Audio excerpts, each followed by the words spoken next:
эко-клубе?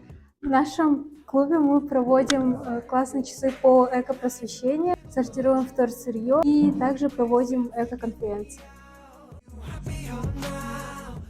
Наша цель — помочь нашей природе. Потому что этим занимаются разные предприятия, и поэтому пластиком занимается одно предприятие, а другим видом пластика — это крышки и колечки. На бутылках этим занимается другое предприятие. И если мы не будем их отделять и все в одно кидать, то, например, и оно попадет в предприятие, которое занимается бутылками, то оно просто выбросит эти колечки и не будет их перерабатывать. Мы берем бутылку, откручиваем крышку, колечки и этикетки, промываем саму бутылку, гнем ее и потом идем сдавать пункты сдачи вторсырья.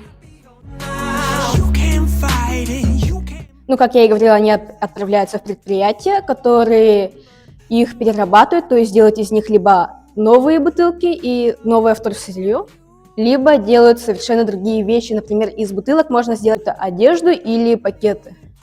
Чаще всего делают пакеты, потому что так удобнее.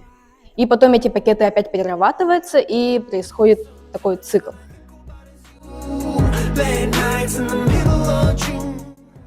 Ну, если сказать по правде, то, конечно, присутствует активность, то, что дети проявляются, тоже выкидывают, вижу иногда. Нам нужна большая активность. Я бы сказал больше то, что дети не очень заинтересованы в этом. Допустим, какие у нас проблемы есть? У нас один бак стоит только в новом корпусе, в старом нету. Как-то это популяризировать, больше провести ту же эко-неделю, мероприятия, связанные с этим, чтобы дети начали более так серьезно относиться к этому.